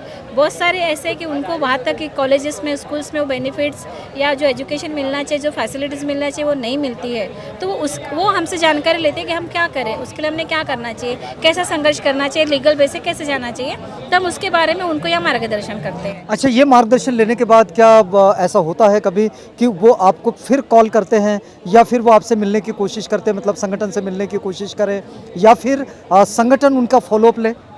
हाँ, ये हुआ है बहुत बार। जब से हमने ये कैंप शुरू किया है तो हमारे एक आप देखोगे हमारे बैनर्स के ऊपर में, पॉम्पलेट्स के ऊपर में हमारे मोबाइल नंबर्स होते हैं। जो यहाँ पे एक्टिव मेंबर्स है, जो वर्क करते हैं डाका के सभी मेंबर्स, उनके कॉन्टैक्ट नंबर दिए हुए हैं। तो उन लोग जब हमारे पास में यहाँ आते हैं वो हमारे पॉम्पलेट्स लेके जाते हैं और उसको बड़े हिसाब से रखते हैं। वो हमसे कॉन्टैक्ट भी करते हैं। उनको जहाँ प्रॉब्लम्स होता है, एक मास प्रॉब्लम्स होता है, कभी गाँव में बहुत बड़ा क्राइम होता है, इंसिडेंट होता है, वहाँ से हमसे वो कॉन्टैक्ट करते हैं, हेल्प मांगते हैं।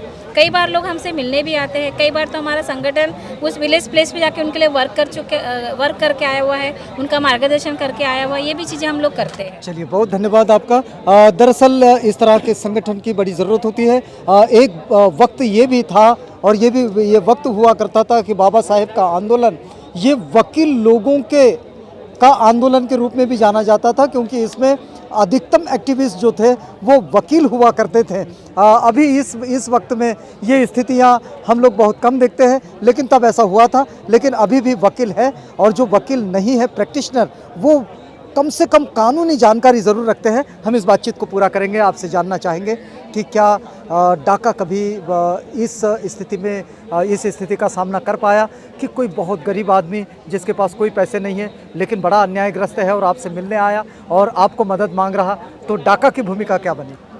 हमेशा डाका का उद्देश्य रहा है, पैरामाउंट ऑब्जेक्ट है डाका का, कि हमारा गरीबों के जो तबका है, जो अंतिम तबका है, उनको अगर लीगल मदद लगती है, कोई भी कानूनी अड़चन आती है, और कुछ ऐसा तबका है, कुछ ऐसा वर्ग है, यहाँ से भारत देश में से ही नहीं तो पूरे विश्व से यहाँ पर लोग आते हैं, और कुछ लोग ऐसे होते हैं जो सही में निराधार और जिनके पास आर्थिक साधन नहीं होने की वजह से वो कोर्ट का दरवाज़ा नहीं खटखटाते। ये सबसे बड़ी परेशानी होती है एक निराधार लोगों की, एक गरीब लोगों की। तो ये जो वंचित लोग रहते हैं, ये इनके सबसे पहले डाका को अप्रोच होने का, हमारे संगठन को अप्रोच होने का मकसद ये रहता है कि कम से कम ये संगठन हमें मदद करेगा ताकि हम निःशुल्क तरीके से कानूनन सलाह ले सके, कानूनन जो उनको न्याय मिले उसके लिए ये संगठन हमको मदद करे। तो ऐसे कई उदाहरण हैं कि इस संगठन में आए हैं और हमने निःशुल्क उनकी मदद की है और समाज को हमने एक क्या ये सारे मामले जो है वो न्याय की प्रक्रिया में पूरे हो पाए?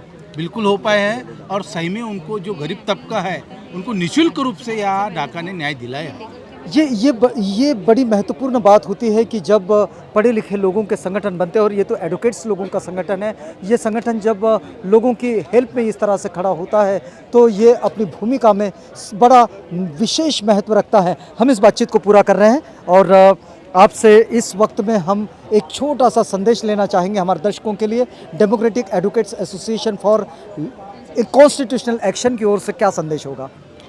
इसमें ये जो डाका, ये जो एक संगठन बना, ये हमारे कोर्ट में, खासकर मैं बता रहा हूँ कि अमंग दी एडवोकेट्स, ये एक पॉपुलर इंस्टीट्यूशन है, ऑर्गेनाइजेशन है, और विभिन्न प्रकार के कार्यक्रमों द्वारा लोगों को जोड़ने का एक संगठन का प्रयास है। और जो जिनको कुछ हेल्प हो अपने कानून के क्षेत्र में, वो सभी को हेल्प पहुँचाने का एक अविरत प्रयास ये संगठन के द्वारा जारी है। और इसकी उपयोगिता यह है कि अनेक जो लोग हैं जिनको ये ज़रूरतें हैं किसी भी प्रकार की कानूनन, वो सभी लोग हमारे संपर्क करते।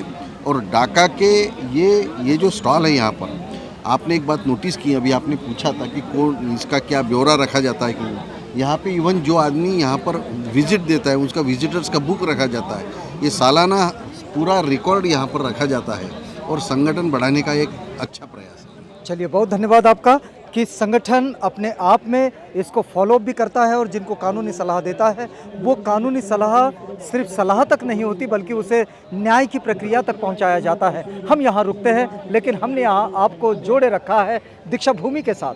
धम्म चक्र प्रवर्तन दिन 2022 live telecast is brought to you by doctor Baba Saheb Ambedkar research and training institute, Barty, Pune.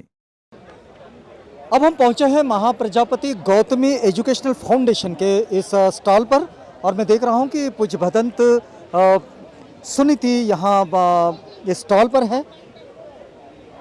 बनते ओकास वंदामी, हम आपसे यहीं से बातचीत शुरू करना चाहेंगे कि इस वक्त में अभी बहुत थोड़े दिन पहले आपने एक बड़ा सम्मेलन भी हुआ है, 3 दिन का भिक्षुणी संघ का सम्मेलन। और ये सम्मेलन को भी हमने देखा, इस वक्त में भी बाबा साहेब डॉक्टर अम्बेडकर ने जो धम्म क्रांति की, इसके 66 साल बीत चुके हैं। दीक्षा भूमि पर भी बहुत सारे लोग हैं, लेकिन एक बात का बड़ा कन्फ्यूज़न रहता है, और ये कन्फ्यूज़न ये होता है कि भिक्षुणियों को किस नाम से बुलाया जाए।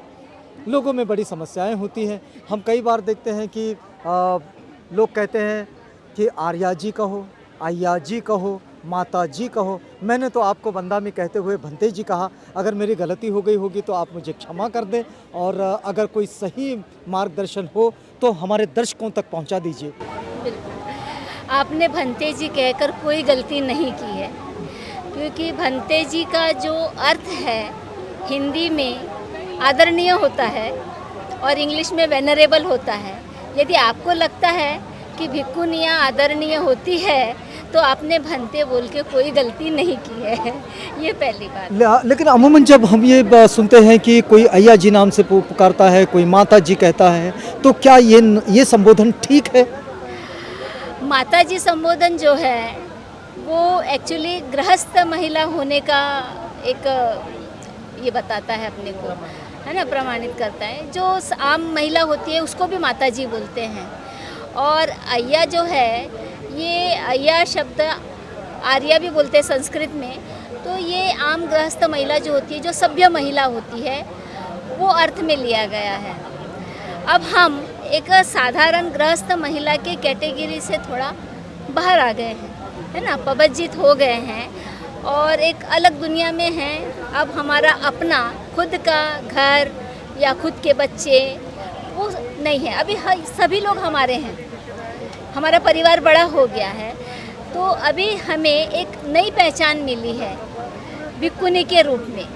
जो बुद्धा ने संघ बनाया था वो भिक्खुनी संघ बनाया था, ना आर्या संघ बनाया था, ना माताजी संघ बनाया था। हम पूरा पाली पिटक पढ़ते हैं तो कहीं भी माताजी संघ या आर्या जी संघ नहीं मिलता है। आदर के साथ संबोधन करते हैं, अच्छी बात है, लेकिन अगर हमें भिक्खुनी की एक पहचान बनानी है तो आर्या या माता बोलने से सही नहीं रहेगा। इसके बारे में मैंने अपनी किताब में बड़ी विस्तार से लिखा है। मतलब सही संबोधन इसे यही कहा जाएगा कि भंते कहें। हाँ, यदि संबोधन करते हैं तो भंते कहिए। चलिए, बहुत अच्छी बात। दरअसल आप सबके लिए ये बात हमें यहीं से पहुंचानी थी, क्योंकि ये आधिकारिक पहुंच है और ये इसलिए भी ज़रूरी है कि लोग ये समझ नहीं पाते हैं कि भिक्षुणियों को किस संबोधन के साथ बुलाया जाए। तो हाँ, भंते सुनीति हैं, भंते मैत्रेयी हैं, और तो हम लोग यहाँ से एक छोटा सा संदेश लेना चाह रहे हैं। ये 66 साल का जो वक्त है, बाबा साहेब ने धम्म क्रांति की, ये वक्त बीत चुका है। इन 66 सालों का जो आंकलन है, इसे आप कैसा करते हैं, इसका आंकलन, या फिर इस पूरी धम्म क्रांति को आप किस दृष्टि में देखते हैं? बारी बारी आप तीनों से हम इस आंकलन को लेना चाहेंगे।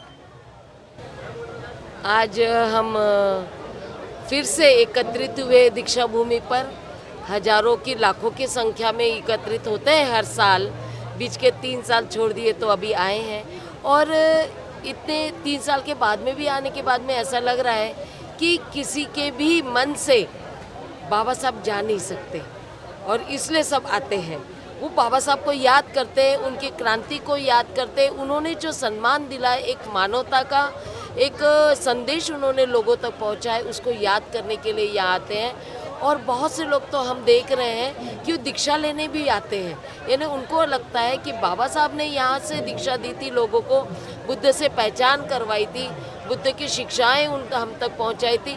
तो अभी हम अगली पीढ़ी के लोग हैं, नई पीढ़ी के लोग हैं, हम भी दीक्षा भूमि से ही दीक्षा लेंगे और बाबा साहब के कार्य को आगे ले जाएंगे।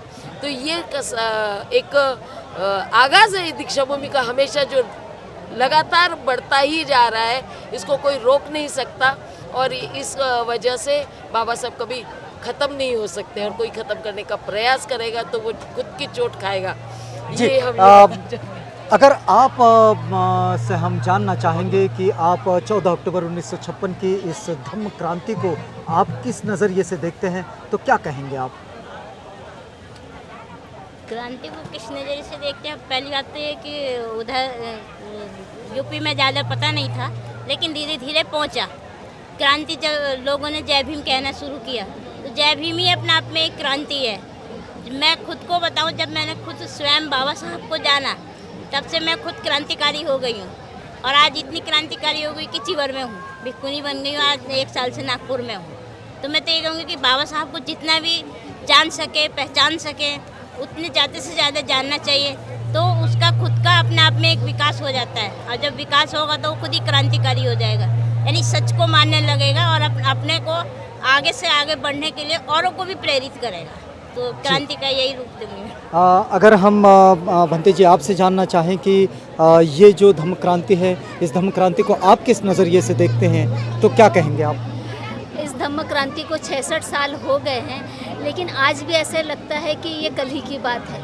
मतलब हर साल उस धम्म क्रांति के समय को बार बार जीवित कर रहे हैं हम, और इसके माध्यम जो है वो बड़े अच्छे हैं कि यहाँ पर दीक्षा भूमि पर बाबा साहब के विचारों को और उसके साथ साथ कई विद्वानों के विचारों को साहित्य के रूप में रखा जाता है, खरीदा जाता है, बेचा जाता है, पढ़ा जाता है, और बार बार उस समय को याद किया जाता है कि किस तरह बाबा साहब ने हमें गुलामी से मुक्त किया, मानसिक गुलामी से मुक्त किया। जब तक हम ऐसा करते रहेंगे तब तक हमेशा लोग बाबा साहब को एक सामाजिक न्याय करने वाले, समता, स्वतंत्रता और बंधुभाव का संदेश देने वाले इस रूप में याद करते रहेंगे। ये क्रांति की लौ कभी बुझ नहीं पाएगी, इस तरह का मेरा आकलन है। लोग बहुत कोशिश करते हैं कि इसको ख़त्म किया जाए, लेकिन ये ऐसा बीज है कि ये बार बार उगेगा और बार बार ये पैदा होकर सबको अपनी छाया देगा। ये क्रांति छाया देती है। क्रांति बहुत लोगों की लहूलुहान करने वाली होती है, लेकिन बाबा साहब की क्रांति सबको छाया देने वाली क्रांति। चलिए, बहुत धन्यवाद आपका। बाबा साहब की क्रांति जो है वो सब लोगों को छाया देने वाली है। हम आपको एक बात बता दें कि ये देखिए भिक्खुनी संघ का इतिहास, दरअसल इस पुस्तक का विमोचन जो है वो अभी हाल ही में जो भिक्खुनी संघ का सम्मेलन हुआ, उस सम्मेलन में इसका विमोचन हुआ है। हम आपको एक दूसरी स्थिति से भी ये बात बताना चाहते हैं कि ये स्टॉल ये महाप्रजापति गौतमी एजुकेशनल फाउंडेशन का है, और यहाँ भिक्खुनी संघ से हम बातचीत कर रहे हैं। भिक्खुनी संघ का ये स्टॉल नहीं है, लेकिन हम भंते सुनीति जी से, जो बड़े लंबे समय से इस बात के लिए संघर्ष भी कर रही है कि भिक्खुनी संघ का भारत में निर्माण हो और भारतीय भिक्खुनी संघ का आधुनिक समय में एक व्यवस्था बने कि जिसके कारण उनकी भी एक पहचान हो। जो भिक्खुनी और भिक्खु ये दोनों ऐसे पहिए हैं बुद्ध धम्म के जिनको अलग नहीं किया जा सकता। उपासिकाएं और उपासक ये ऐसे पहिए हैं जिनको अलग नहीं रखा जा सकता। तो इन सबको साथ लिए जाना होता है, और ये भिक्खुनी संघ का इतिहास ये एक बड़ा महत्वपूर्ण पुस्तक है जो इस वक्त दीक्षा भूमि पर है। दीक्षा भूमि से हम भंते सुनीति से एक छोटा सा ये संदेश लेना मतलब मार्गदर्शन लेना चाहेंगे। भंते जी, क्या आपको ऐसा लगता है कि बहुत सारी भ्रम भ्रांतियों के साथ आधुनिक समाज जो है, 1956 का समाज जो है, समुदाय जो है, ये आगे बढ़ रहा है? आपको लगता है कि 1956 के बाद ये जो पुनर्जागरण हुआ है बुद्ध धम्म का, इसके बाद कोई ऐसी संगीति देखने को नहीं मिली जो बौद्धों की बड़ी विशेष परंपरा रही है?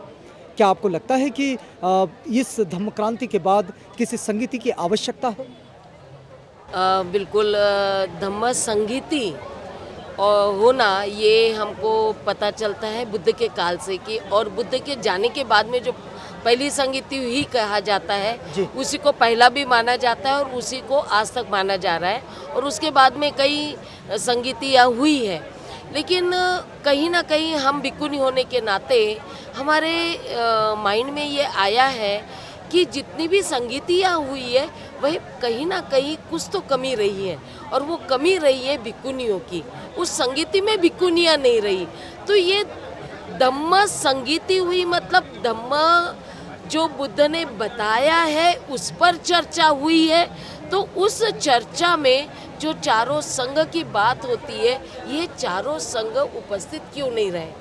तो आज ऐसा लगता है कि आज के ज़माने में जब बाबा साहब ने हमको दीक्षा दी और बुद्ध से पहचान करवाई, उनकी शिक्षाएं हम देखते हैं, साहित्य में देखते हैं, और जितना भी इतिहास हम जानते हैं, तो हमें पता चलता है कि आज का उपासक जागरूक हो चुका है, उपासिका जागरूक हो चुकी है। भिक्खू जागरूक हो चुका है, भिक्खुनी जागरूक हो चुकी है, लेकिन कहीं ना कहीं जिस तरह की आज के परिस्थिति के अनुसार जितना बदलाव होना चाहिए, बुद्ध की धम्म को लेकर जिस तरह से प्रचार प्रसार करना चाहिए, हम सिर्फ उनको बोलते जरूर है कि बुद्ध ने जो बताया है, जो उनकी शिक्षा है, उनको याद करते हैं, उनको रिपीट करते हैं, चैंटिंग करते हैं, लेकिन उसको जीवन में कैसे उतारना और उसको लोगों तक कैसे पहुंचाना है, और वो जो प्रोसीजर है या जो सिस्टम होना चाहिए, इस पर कभी कोई संगीति अभी तक नहीं हुई है।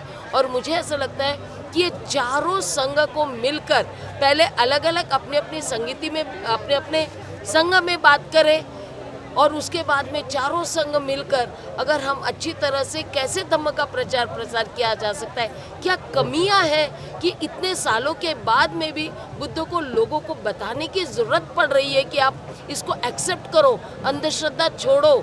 ये जो बातें हैं ये बताने में आप अभी तक क्यों सफल नहीं हो पा रहे हैं, क्यों प्रतिक्रांति हावी होते जा रही है? तो ये इन प्रश्नों पर चर्चा होनी चाहिए, बिल्कुल होनी चाहिए, बिल्कुल। और इसके लिए संगीति की आवश्यकता है। बिल्कुल बिल्कुल, मुझे लगता है चारों संख्या। दूसरे मुद्दे पर बोलना चाहूँगी संगीति से संबंधित। संगीति में धम्म और विनय दो बातों का संगायन हुआ है, जिसमें कि भिक्खुनी का कहीं भी प्रतिनिधित्व दिखाई नहीं देता, जितनी भी संगीतियाँ हुई हैं। और इसलिए मुझे ऐसा लगता है कि खास करके विनय पिटक में जो नियम बताए गए हैं भिक्खुनियों के और भिक्खुओं के, उसमें कुछ न कुछ अलग दिखाई देता है। उनके कम, इनके ज़्यादा, लोग उसको बार बार दोहराते भी है कि भिक्खुनियों के विनय ज़्यादा है। लेकिन जब मैं इसको पढ़ती हूँ, रिसर्च करती हूँ, तो मुझे पता चलता है कि बहुत सारी बातें जो है भिक्खुनियों के नियमों की, वो अनावश्यक रूप से बार बार रिपीट की गई है, इसलिए उसकी संख्या ज़्यादा हो जाती है।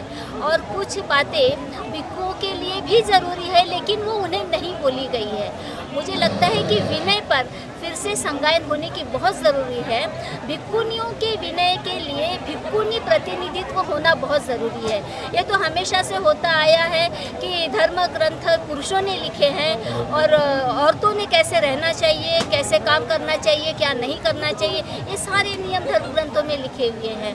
बुद्धिज़्म में विनय में भी भिक्खुनियों के लिए नियम है, लेकिन भिक्खुनियों का कोई प्रतिनिधित्व नहीं है, भिक्खुओं ने वो बताया है। तो जब तक हमारा प्रतिनिधित्व उसमें नहीं होगा तो वो नियम बराबर नहीं आएंगे। जब संगीति हो, इस तरह की संगीति हो, तो उसमें हमारा भी अस्तित्व हो, हमारा प्रतिनिधित्व हो, और कौन सा नियम सही है गलत है ये बोलने की आज़ादी हमें हो, क्योंकि पालन तो हमें करना है। जी, होता ये है कि चीज़ें तब तक नहीं सुनी समझी जा सकती हैं और स्पष्ट भी नहीं हो सकती है जब तक उस पर कोई संवाद न हो, और कोई संवाद होगा तो फिर चीज़ें स्पष्ट भी होगी, और ये संवाद के लिए सबका इकट्ठे बैठना बड़ा ज़रूरी होता है। आपका बहुत बहुत धन्यवाद कि आपने इतनी व्यस्तता में हमसे बातचीत की, आपका बड़ा आभार है। हम यहाँ पर रुकते हैं, लेकिन ये बात ध्यान में रखिएगा कि हमने आपको जोड़े रखा है दीक्षा भूमि के साथ। धम्म चक्र प्रवर्तन दिन 2022 live telecast is brought to you by doctor Baba Saheb Ambedkar research and training institute, Barty, Pune. इस समय हम पहुँचे हैं यहाँ राष्ट्रीय पारिवारिक धम्म संगोष्ठी के इस स्टॉल पर। जैसे कि हर साल हम आते हैं यहाँ, मिलिंद बौद्ध साहब तो मिलते हैं, इस बार भी मिले हैं। धम्म क्रांति का, इसको अगर इसके कारवां को, इसके सफ़र को अगर हम देखना चाहें तो आपका नज़रिया क्या होगा? नमो बुद्धाय, जय भीम साथियों, बहुत बहुत साधुवाद आपका कि आप आवाज़ इंडिया के माध्यम से हमारी बात लोगों तक पहुंचा रहे हैं। मैं सबसे पहले आपको साधुवाद देता हूं सर। और प्रतिवर्ष आप दीक्षा भूमि पर आते हैं और मुआयना करते हैं और लोगों का जायज़ा लेकर के कुछ ना कुछ संदेश लोगों तक पहुंचाते हैं। 66 साल में जो कुछ हमने किया है निश्चित रूप से बहुत अच्छा किया है, लेकिन आज की जो परिस्थितियां हैं, ये परिस्थितियां संविधान के खिलाफ चल रही हैं। पूरे देश का एक माहौल जो कहना चाहिए कि एक जातिगत आधार पर और एक धार्मिक धर्मांधता के आधार पर चल रहा है। ऐसी स्थिति में अभी हमारी जिम्मेदारी बहुत बढ़ गई है। हम अम्बेडकराइट लोग, जो बुद्धिस्ट लोग हैं, हमारी जिम्मेदारी ज़्यादा हो गई है कि हम अभी इस आंदोलन में सक्रिय रूप से भागीदारी करें। एक अभी नया आंदोलन हमने चालू किया, ईवीएम के विरुद्ध हस्ताक्षर अभियान। तो ये आप देख सकते हैं कि ये फॉर्म भर करके हमको सुप्रीम कोर्ट में जमा करना है और इसके अगेंस्ट में अपील करनी है। तो ये रीट पिटीशन हमारे सुप्रीम कोर्ट के जो एडवोकेट हैं, माननीय भानु प्रताप सिंह एडवोकेट जो राष्ट्रीय अध्यक्ष हैं, तो इन्होंने ये काम हाथ में लिया है। तो हम सभी चाहेंगे कि ये जो ईवीएम के खिलाफ हमें एक सिग्नेचर अभियान करना है, ईवीएम हटाओ देश बचाओ। तो ये जो सरकार है, एक तरह से ये ईवीएम के माध्यम से चुनी गई सरकार है, ये सभी लोग दबी जबान से कबूल करते हैं, चाहे वो पक्ष वाले हों विपक्ष वाले हों, सब जानते हैं कि ये जो कुछ भी हुआ है ईवीएम के कारण हुआ है। तो ऐसी स्थिति में ये हमारी जिम्मेदारी है, हम सभी बाबा साहब के मानने वालों की, संविधान में विश्वास करने वालों की, कि हम ईवीएम को हटाने का काम शुरू करें। तो एक तो ये है कि 66 साल में जो नहीं हुआ वो अभी ये 10-15 साल में हो रहा है। जो 10 साल से जो सरकार 11 साल से चल रही है, ये सरकार ने वो सब काम करके दे दिया है जो कि इसके पहले कभी हुआ नहीं है। और इस आंदोलन को आगे बढ़ाने के लिए माननीय वामन मेश्राम जी ने बहुत अच्छा कदम उठाया है कि अभी 6 तारीख को उन्होंने नागपुर में प्रदर्शन रखा है। एक तरह से एक प्रोटेस्ट है। ये प्रोटेस्ट इसलिए है कि हम अपनी ताकत बताना चाहते हैं कि जो संविधान के खिलाफ आप लोग काम कर रहे हो पूरे देश के अंदर, ये सही नहीं है। और ये अम्बेडकराइट जनता और इस देश की मूल निवासी जनता, जो हम we the people of India, Baba Sahab ने संविधान के प्रीएम्बल में लिखा है कि हम भारत के लोग, हम सब कुछ कर सकते हैं, चाहें तो कर सकते हैं। तो अभी हमने चाहा, 2-3 आंदोलन ऐसे हो गए सर। मैं आपको याद दिलाना चाहता हूँ हमारे देश के लोगों को कि हम लोगों ने एक काम किया था 2 अप्रैल को, कि हम लोगों ने जो SC/ST एक्ट इन्होंने ख़त्म करने की बात की थी, तो उसको बचाने के लिए हमने एक आंदोलन किया, सड़क पर आए थे और बिना किसी नेतृत्व के हमने वो आंदोलन जीत लिया। वो एक काम हमने हुआ। उसके बाद में किसान आंदोलन यहाँ पर हुआ हमारे देश के अंदर में, और किसान आंदोलन में भी हमने विजय प्राप्त किया और सरकार को हमने झुकाया और सरकार उसमें पीछे हटी। तीसरा हुआ NPR, NRC और CA के खिलाफ में, उसमें भी हमने देखा कि जो हमारा आंदोलन था सक्सेसफुल आंदोलन हो गया। तो इस तरह से ये भी आंदोलन जो ईवीएम के खिलाफ आंदोलन करेंगे ये सक्सेस होगा और सारी लोग जनता जो हमारी सड़क पर आ जाएगी और इसमें नहीं मानेगी। तो हमने जो डिसाइड किया है माननीय वामन मेश्राम जी ने, जो डिक्लेरेशन है कि 15 लाख महिलाएं 15 लाख बूथ के ऊपर में ईवीएम को तोड़ेगी।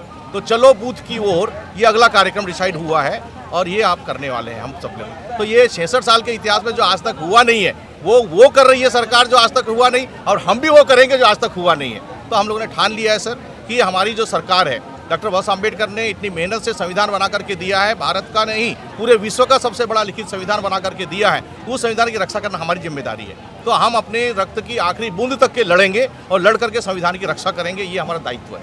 चलिए, ये तो हुआ आपका इन चीज़ों का आकलन, जो प्राप्त परिस्थितियां हैं उस पर आप किस तरह से अपना प्रतिसाद देना चाहते हैं, अपनी प्रतिक्रियाएं देना चाहते हैं। लेकिन हम जो समझना चाह रहे हैं वो ये है कि आपका नज़रिया क्या बनता है धम्म क्रांति की ओर देखने का। बिल्कुल सही बात है। अभी आपने देखा होगा कि सारे लोग जो हैं हमारे देश के मूल निवासी, जिनको मेजॉरिटी में हम करेंगे 52% हमारी आबादी है जो OBC वर्ग की है, और पूरा का पूरा OBC हमारा बुद्धिज्म की ओर आ रहा है। आप यदि न्यूज़ पढ़ रहे हो, देख रहे हो, तो हमारे यहाँ मध्य प्रदेश में तो डिक्लेरेशन हो गया कि अभी ब्राह्मणवाद को यानी एक तरह से नकार दिया गया है और ब्राह्मणों के खिलाफ में एक आंदोलन चल पड़ा है और वो सिर्फ और सिर्फ बुद्धिज्म की ओर जाने के लिए तैयार हो गए हैं। तो हमारा डे टू डे जो कार्यक्रम चल रहा है कि कैंपेन हो रही है, हमारी डोर टू डोर कैंपेन हो रही है, लोगों को समझा रहे हैं कि अभी उनके पास कोई अल्टरनेट नहीं है, कि हम पुराने मूल निवासी हैं, इस देश के नाग जाति के लोग हैं, हम नाग लोग हैं, और नाग लोग इस देश के जो बुद्धिस्ट लोग हैं वही हैं। तो OBC हैं, SC हैं, ST हैं और ऑल कन्वर्टेड लोग हैं, ये सब ओरिजिनली बुद्धिस्ट हैं। तो अब बुद्ध की ओर ही जा रहे हैं, दूसरा कोई रास्ता नहीं है। पुनः इस देश में बौद्ध धम्म स्थापित होने वाला है और बुद्ध का ही शासन आने वाला है। तो हम आशान्वित हैं और हम काम कर रहे हैं। हम घर घर जा रहे हैं, गांव गांव जा रहे हैं, और पारिवारिक धम्म संगोष्ठी के माध्यम से, जो राष्ट्रीय पारिवारिक धम्म संगोष्ठी की हमारी टीम है, पूरे देश में काम कर रही है और यही काम कर रही है कि लोगों को बुद्धिज्म की ओर आगे बढ़ा रही है, तो बुद्धिज्म को स्वीकार कर रही है। दूसरा कोई रास्ता नहीं बनता है, बस एकमात्र रास्ता है कि बुद्ध की ओर जाना है और उसके सिवाय दूसरा कोई रास्ता नहीं है। ये काम बड़ी तेज़ी से ये परिवारों पर करने वाली ये संस्था है जो राष्ट्रीय पारिवारिक धम्म संगोष्ठी के साथ आगे बढ़ती है। तो यहाँ हम लोग इस बातचीत को तो रोक रहे हैं, लेकिन हमने आपको जोड़े रखा है दीक्षा भूमि के साथ। धम्म चक्र प्रवर्तन दिन 2022 live telecast is brought to you by doctor Baba Saheb Ambedkar research and training institute, Barty, Pune. दीक्षा भूमि पर हम पहुंचे हैं और देख रहे हैं कि ये एक मित्र, कहाँ से हैं आप? मैं बैतूल मध्य प्रदेश से हूँ। बैतूल से जी। आज आए हैं? हाँ, मैं इससे पहले भी आया हूँ, लेकिन ये जो दृश्य है ये मैं पहली बार देख रहा हूँ। अच्छा, इससे पहले मैं नहीं आया था। इससे पहले नहीं आए थे, पहली बार आए हैं? बिल्कुल। हाँ जी। क्या लेकर जाओगे यहाँ से? यहाँ से मैं लेकर जाऊँगा तथागत और हमारे बाबा साहेब की जो कार्य जो किए हैं वो उसको ये देखकर मैं बड़ा प्रभावित हूँ।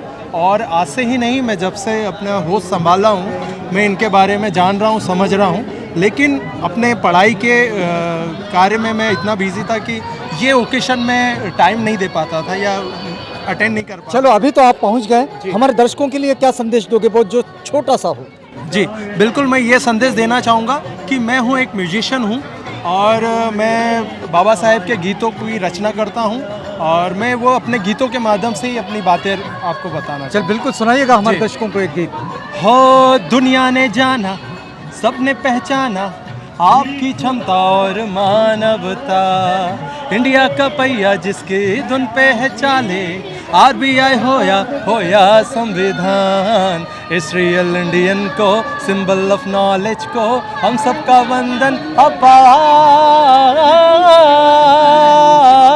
जय बोलो बोलो जय जय जय जय भीम, जय बोलो बोलो जय जय जय जय भीम, जय बोलो बोलो जय जय जय जय भीम, जय बोलो बोलो जय बोलो जय जय भीम। इस गूंज के साथ आप बने रहिएगा आवाज़ इंडिया के साथ। हमने आपको जोड़े रखा है दीक्षा भूमि के साथ। धम्म चक्र प्रवर्तन दिन 2022 live telecast is brought to you by doctor Baba Saheb Ambedkar research and training institute, Barty, Pune.